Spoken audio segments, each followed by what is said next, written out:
Ses vœux à la presse, le ministre de l'Intérieur, Jean-Pierre Chevènement. Dans le même temps, 15 400 décisions de rejet ont été prises par les préfectures.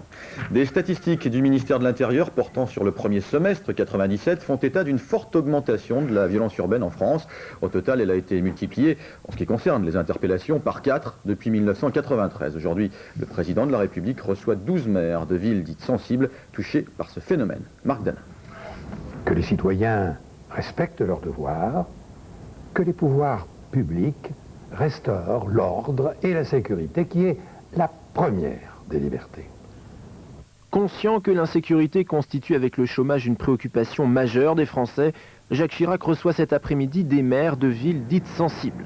12 maires, toutes tendances politiques confondues, à l'exception du Front National. La plupart font partie d'un groupe de travail formé sur le thème de la lutte contre la délinquance. Pour lutter contre cette dernière, certains maires regrettent un manque de sanctions vis-à-vis des mineurs. Ce que je vais dire au président, c'est que s'il n'y a pas l'espoir d'avoir une feuille de paye permettant de faire des emprunts, de se marier, de se loger, eh bien vous avez des pierres sur les autobus. Il faut réfléchir autour des valeurs morales, culturelles et éthiques, et surtout le fait que les institutions, les entreprises, la cité, la famille, ce qu'on appelle aujourd'hui l'incivilité, a touché toute la société. Et c'est ces questions de fond que je voudrais traiter auprès du président de la République. Certains maires proposent la mise sous tutelle, voire la suppression des allocations familiales. Des mesures de couvre-feu individuelles pour lutter contre la délinquance juvénile. Mais ces hommes de terrain comptent rappeler au chef de l'État la fragilité de leurs solutions. Un nouveau drame de la misère humaine. À Épinal, les habitants de l'immeuble pensaient avoir entendu des miaulements de chats. Il s'agissait en fait des pleurs d'un nouveau-né retrouvé vivant hier dans le conduit d'un vide-ordures après y avoir été abandonné. Benoît Thévenet. Le nourrisson se trouvait depuis plusieurs heures dans le conduit du vide-ordures d'un immeuble de ce quartier d'Épinal. Hier matin, le gardien aidé par un collègue s'apprête à sortir les poubelles lorsqu'il est alerté par des pleurs. Dans la colonne, on a entendu des pleurs. Mais nous, on pensait que c'était une poupée, vous savez, une nouvelle poupée qu'ils font. Et tout en descendant, ben, elle s'est aperçue que là, vraiment, c'était dans un cornet en plastique. Un petit bébé, un petit garçon, c'était un petit garçon. Durant la nuit, plusieurs voisins avaient entendu des cris sortant du vide-ordures, mais personne ne s'était vraiment inquiété. Je me suis réveillée à 11h du soir et j'ai entendu des petits cris. Et puis ça m'a réveillée, j'ai tout de suite envie d'aller, j'aurais voulu y aller, mais j'ai pas été, quoi. Vous avez reconnu que c'était des cris d'enfants? Non, au début je croyais que c'était des miaulements, mais c'était donc pas ça. La police a ouvert une enquête mais n'a procédé à aucune interpellation. Le petit garçon, âgé de quelques heures seulement, a été transporté à l'hôpital de Nancy. Une petite reprise ce matin en Asie, à la clôture, mais rien n'arrête véritablement la chute des bourses et des monnaies asiatiques. L'inquiétude des experts économiques augmente de jour en jour. L'onde de choc atteint les États-Unis et l'Europe. La croissance en France sera affectée cette année. Explication de Stéphane Guez. Prise d'otage en plein cœur de la bourse de Tokyo. L'homme armé exige l'interruption de la séance et la suspension des cours. Anecdotique, l'événement n'en symbolise pas moins la fièvre des marchés financiers asiatiques. Singapour et Hong Kong perdaient hier 8,7%. Londres, Paris, Francfort, Zurich et Moscou, l'effet domino a atteint les bourses européennes. Wall Street jouait au yo-yo. Ce matin, la plupart des places financières asiatiques rebondissent et clôturent en hausse, mais les experts craignent que cette crise ait un impact sur la croissance économique occidentale. À tel point que Bill Clinton et le Premier ministre japonais appellent les pays d'Asie à l'origine de la crise financière à suivre les directives du FMI.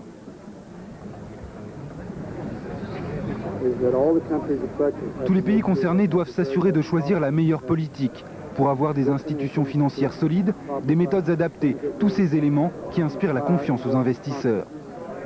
Au cœur de la tempête financière, l'Indonésie, à laquelle les experts du FMI veulent imposer de nouvelles mesures d'économie, car le rétablissement de la confiance des marchés internationaux est au prix d'un nouveau plan d'austérité pour la population indonésienne.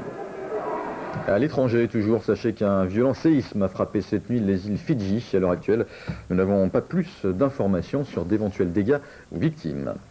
Dans le nord de la Pologne, à Słupsk, pour la troisième nuit consécutive, des centaines de jeunes s'en sont pris à la police après la mort d'un adolescent de 13 ans qui aurait, selon eux, été victime d'une bavure policière. Une voiture de police a même été attaquée au cocktail Molotov. Les policiers ont été tirés hors du véhicule, puis roués de coups avant l'arrivée de renforts. Le Premier ministre polonais a annoncé à la télévision le vote d'une prochaine loi destinée à sanctionner ce type de violence urbaine.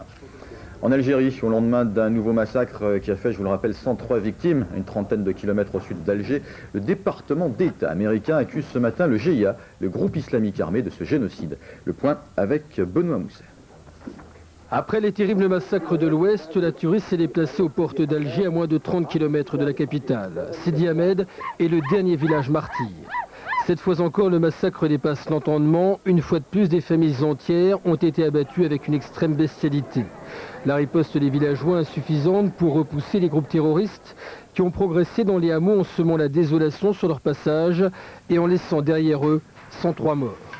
La zone visée est au cœur d'un règlement de compte entre l'AIS, bras armé du FIS, qui a décrété un cessez-le-feu, et le rivaux du GIA qui ont menacé de représailles ceux qui suspendaient la lutte. Pour la première fois hier, Washington a accusé les groupes islamiques d'être les responsables de ces atrocités. Reste que la poursuite des massacres rend la position du pouvoir très inconfortable. La mission européenne, qui doit s'entretenir prochainement avec les autorités pour tenter de stopper l'hémorragie, sera délicate.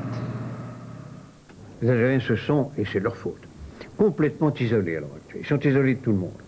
Ils sont coupés du monde arabe, ils sont coupés de leurs voisins, ils sont coupés de la France. Et Dieu sait que la France est importante pour eux. Ceci, il faut rompre cet isolement. Il faut vivre avec eux. Depuis le début du Ramadan, il y a 15 jours, le bilan des attaques dépasse le millier de morts, un chiffre jamais atteint auparavant.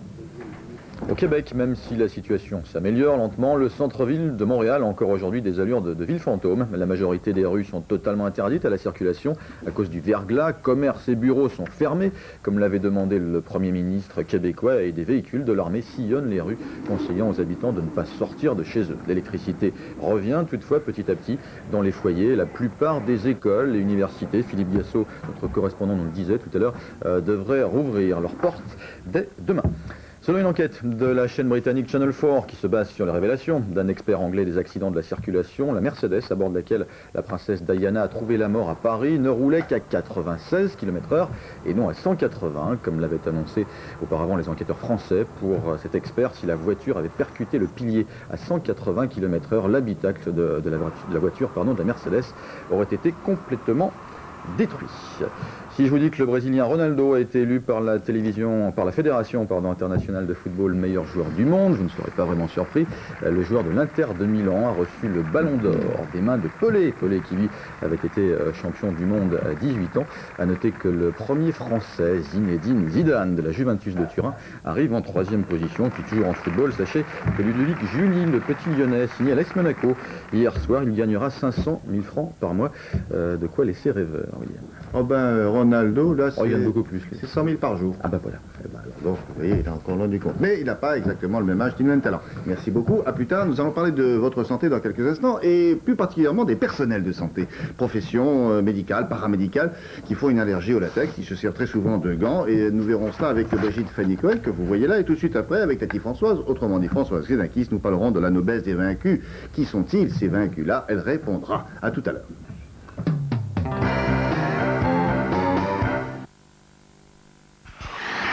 Ce soir, Gérard Lanvin et Miu Miu s'engagent dans une cavale infernale signée Audiard et Lautner. Alain Delon et Simone Signoret goûtent aux joies toutes relatives de la campagne et Gérard Holtz défie l'immensité du désert dans la nuit étoilée.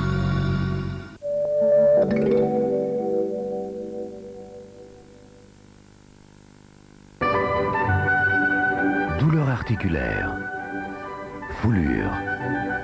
Ibutop stoppe la douleur.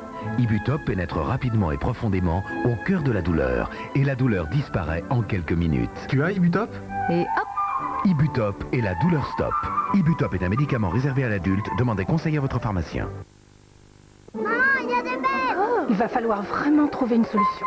Il va falloir Saint-Marc avec Insectile. Utilisez régulièrement Saint-Marc avec Insectile, nettoie à fond et repousse les insectes rampants, même les cafards. Merci maman. Saint-Marc avec Insectile repousse les insectes, même les cafards. Quand j'étais petite, il y a une chose que j'adorais, c'était les déguisements. Créer un costume, c'est réimaginer une nouvelle silhouette, une nouvelle ligne. Ça peut venir d'une sculpture, d'un tableau, de personnes croisées dans la rue. Un costume, il prend vie lorsqu'il est porté. Le mouvement va révéler sa personnalité. Je suis contente quand un comédien me dit « Ah, je me sens bien dans ce costume ». C'est important, le confort. Ma voiture, c'est une drôle de question. Bien sûr, c'est une Fiat. Évidemment, c'est une Punto. Les médicaments génériques, vous croyez ne pas les connaître et pourtant vous les connaissez bien. Ce sont ces mêmes médicaments que votre médecin vous prescrit depuis longtemps. Ils ont la même efficacité, mais ils sont moins chers. Laboratoire GNR, à la pointe des génériques. Le soleil vient de se lever.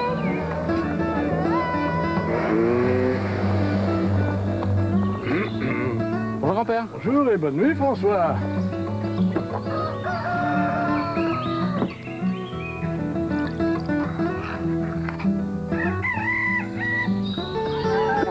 Dites donc, vous êtes drôlement matinaux tous les deux. Bah oui. Bah oui. L'ami du petit déjeuner, l'ami rigoré. Eh oui, je fais la vaisselle comme tout le monde, mais avec un Siemens, anti-gaspillage. Et ça c'est bien, alors j'en parle. Oui, mais pas trop longtemps, Jean-Pierre, tu as 15 secondes. Bon, eh ben pour le reste, vous demanderez au vendeur. Siemens, offrez-vous la perfection, c'est moins cher. Charal a créé l'extrême moelleux surgelé parce que les enfants sont de plus en plus exigeants. Charal, la viande devrait toujours être aussi bonne que ça. Comme tous les enfants, Stéphanie fait chaque jour de nouveaux progrès. À l'école aussi, elle avance d'année en année, jusqu'au jour où elle commence à prendre du retard. Numéro 1 du cours particulier à domicile, avec 5000 enseignants, Academia permet aux enfants d'améliorer très vite leurs résultats. Academia, c'est un soutien scolaire sur mesure, adapté à chaque élève, quel que soit son niveau. Alors si votre enfant rencontre des difficultés, demandez notre documentation au 0801 10 15 20. Dis donc, poupée, tu sais que c'est la Kit Kat Party en ce moment et ça va pas durer. Dépêche-toi de m'inviter alors. La Kit Kat Party, c'est 20% de produits gratuits sur toute la gamme Kit Kat.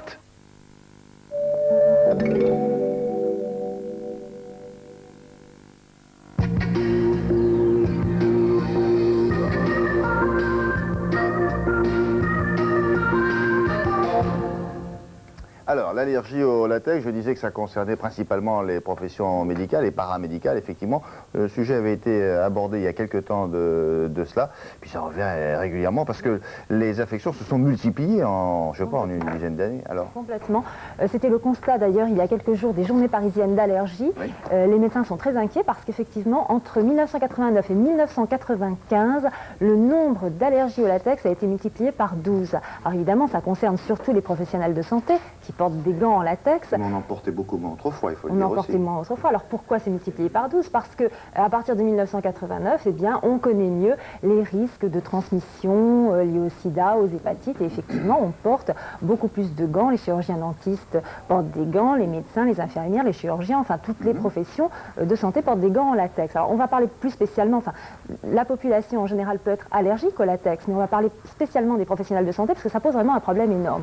Il y a entre 10 et 14% des personnes qui travaillent au bloc opératoire qui développent ou qui vont développer une allergie au latex et c'est très très très préjudiciable pour eux. Pourquoi? Alors parce que ils vont avoir des problèmes de travail, ils vont parfois être obligés d'arrêter de travailler tellement leur allergie est sévère. Mais comment ça se manifeste une allergie au latex? Quoi, on a Alors, des boutons, ça gratte, ça fait quoi?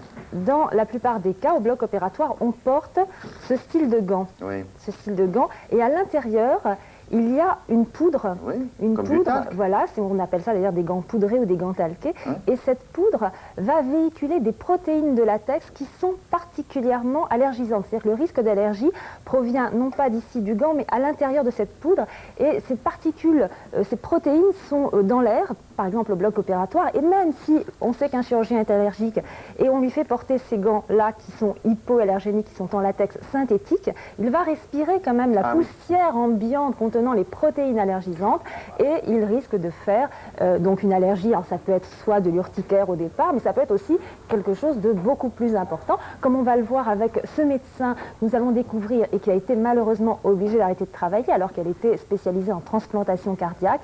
Maintenant, quand elle va à l'hôpital, c'est plus pour travailler, mais c'est pour être soignée de cette allergie. J'ai fait 2 chocs allergiques avec une chute importante de la tension artérielle, des démangeaisons, également une gêne respiratoire très très importante qui m'ont conduit en réanimation. C'est un drame personnel. Après 13 ans d'études et un investissement très important dans ma spécialité, je suis en arrêt de travail maintenant depuis 5 mois. Je sais que j'en ai encore pour plusieurs mois, mais j'espère bien pouvoir reprendre mon travail auprès du malade. Pour ce médecin, l'espoir de retravailler provient d'un nouveau traitement encore expérimental, la désensibilisation au latex, qui consiste à injecter régulièrement des doses croissantes de ce produit aux patients allergiques. Mais il est encore trop tôt pour juger de son efficacité. Si on raisonne par analogie avec les autres types de désensibilisation, par exemple au venin de guêpe ou au pollen, on peut penser que ça donnera un bon résultat. La question est, il serait préférable qu'il n'y ait plus d'allergie au latex plutôt que de faire des désensibilisations. C'est donc pour l'instant un pis-aller dont j'espère qu'il disparaîtra dans les quelques années à venir. L'idéal, c'est la prévention avec l'utilisation de gants contenant peu ou pas du tout de latex. Ils coûtent plus cher, mais ils permettraient à long terme de faire des économies. Des médecins, des chirurgiens ne vont pas pouvoir exercer le métier et la spécificité qu'ils ont acquis grâce aux deniers publics, parce que c'est tout le monde qui paye dans la formation des médecins, comme dans toute autre formation. Et donc, on va leur faire un autre métier, quand ils pourront en avoir un autre, et ça coûtera très très cher à la collectivité. Pour ce médecin, l'allergie au latex est sans appel. Elle devra renoncer à son activité au bloc opératoire. Alors, je suppose que ce médecin a donc eu dans son travail à fréquenter ce genre de gants. Ce genre de gants mais pourquoi pendant il ne des supprime années. pas tout simplement si vous enlevez ça? Vous m'avez dit, ceux-là sont bien, il n'y a qu'à enlever ça du circuit. Alors, c'est ce qu'a fait la Finlande, par exemple, depuis 8 ans. Ils ont supprimé les gants poudrés et le nombre d'allergies au latex a considérablement chuté. Mais si vous voulez, ce n'est pas une décision médicale, c'est une décision politique. D'ordre administratif, si, interne à l'hôpital. Il dit, moi, j'achète plus les stocks comme ça, j'achète les stocks comme ça. Alors, acheter ces gants, c'est une économie, les gants beiges là que nous voyons, c'est une économie à court terme. Et acheter, évidemment, ces gants qui coûtent 10 fois plus cher. 10 fois plus, 10 fois plus cher. Donc pour l'économe d'un hôpital, ça pose problème à court terme. Mais à long terme, pour ce que ça représente comme coût à la société, tous ces médecins qui vont être en arrêt de travail, qui vont perdre leur spécialité, à long terme, c'est quand même une économie d'utiliser des gants qui sont beaucoup moins allergiques. C'est une économie, et puis surtout, je veux dire, ça fera moins mal à tous ces personnels-là, d'abord. Merci beaucoup. Nous allons passer à la littérature avec Tati Françoise, qui vous parle de la noblesse des vaincus. Qui sont ces vaincus? Ce sont tous des écrivains. Le plaisir de lire avec les opticiens Lissac. Bonjour Françoise. Bonjour chef. Pourquoi des vaincus? Pourquoi les appelle-t-il